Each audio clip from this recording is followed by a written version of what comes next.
Silakan duduk kembali. Shalom. Sudah tidak? Amin.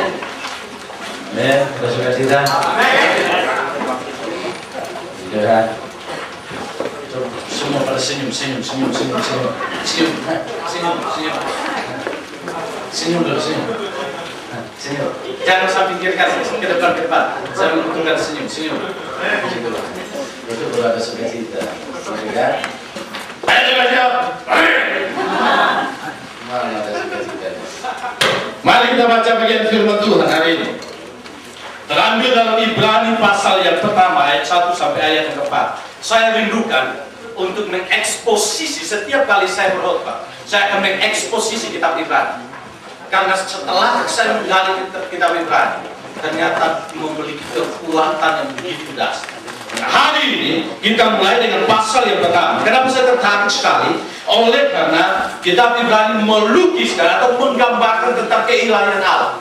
Namun di dalamnya ada semacam paradoks. Karena yang pertama dia berbicara tentang Allah, dulu berbicara melalui nabi-nabi, tapi ada waktunya di mana saat ini Allah berbicara melalui anaknya. Dan hari ini saya akan kupas tentang hal ini.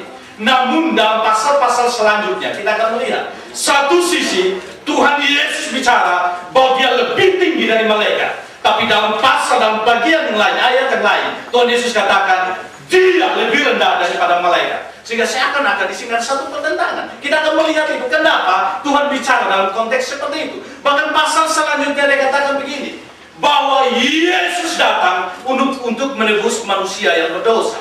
Pertanyaannya, yang jatuh dalam dosa bukan hanya manusia, tapi yang jatuh dalam dosa pun malaikat. Kenapa Tuhan Yesus tidak juga menyelamatkan malaikat, tapi Tuhan Yesus hanya menyelamatkan manusia? Ini pernyataan yang sangat besar. Kalau jemaat tidak tahu ini, kita tidak memiliki fondasi yang kuat untuk bertumbuh. Sehingga dengan demikian, saya rindu di pertanyaan-pertanyaan besar ini, kita tidak boleh lewatkan begitu saja. Itu harus menjadi satu jawaban yang menjadi fondasi dalam hidup kita. Sehingga dengan demikian, doakan saya, sehingga ketika saya mempersiapkan firman Tuhan mengenai eksposisi kitab Ibrani, saya rindukan kita bisa menyelesaikan sampai kepada pasal yang terakhir. Dan saya percaya ketika kita sampai pada pasal yang terakhir, kita akan menemukan banyak berkat yang ada di dalamnya. Amen. Dan saya rindukan apa yang saya dapatkan, saya juga bagikan bagi kita untuk menjadi berkat bagi kita. Sehingga ini kami begitu ya, sehingga pengembangan tidak usah kecil dalam hati, kita bisa memakai metode yang lain kalau waktu terbatas dengan waktu. Saya ingin supaya kita bisa berkonsentrasi dengan eksposisi kitab Ibrani. Mari kita baca pasal 1 ayat 1 sampai ayat yang keempat. Mari kita baca sama-sama. Saya baca judul perikopnya.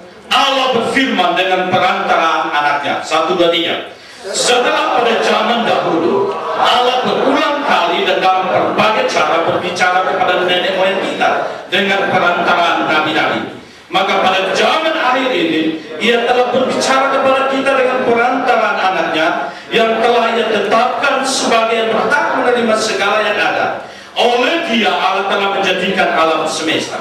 Ia adalah cahaya kemuliaan Allah dan gambar wujud Allah, dan menopang segala yang ada dengan firman-Nya yang penuh kekuasaan. Dan setelah Ia selesai mengadakan penyucian dosa, Ia duduk di sebelah kanan yang maha besar di tempat yang tinggi, jauh lebih tinggi daripada malaikat-malaikat, sama seperti nama yang dikaruniakan kepadanya, jauh lebih indah daripada nama mereka.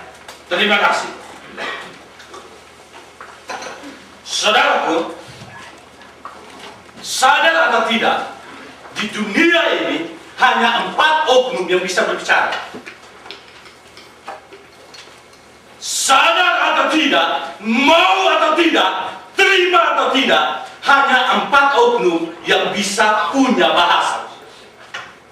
Yang pertama, Allah. Yang kedua, apa? Malaikat. Yang ketiga, setan. Yang keempat adalah siapa? Manusia. Mungkin engkau berkata, apakah binatang tidak berkata?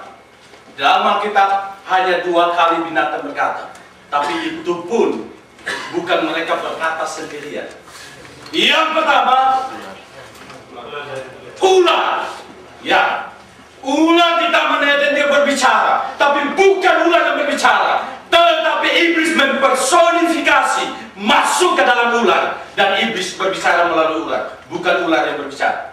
Yang kedua adalah apa? Keledai yang dipakai oleh Bileam.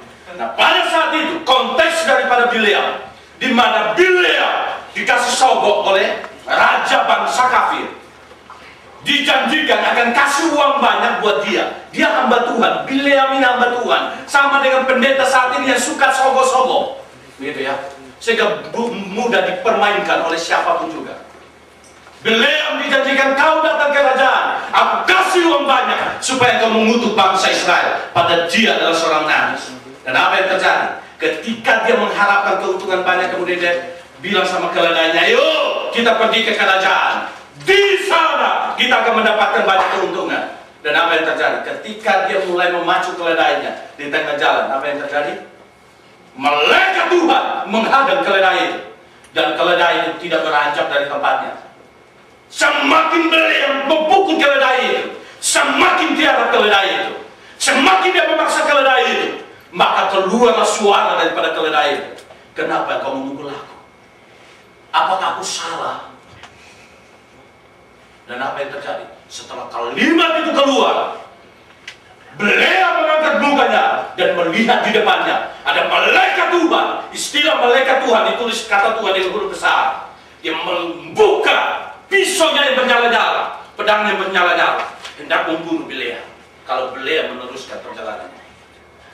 Namun itu oleh karena Tuhan yang berdaulat melalui keledai itu sendiri, sehingga dengan demikian hanya 4 oknum yang bisa berbicara. 4 oknum, saya bilang 3 lagi ya. 4 oknum yang bisa berbicara.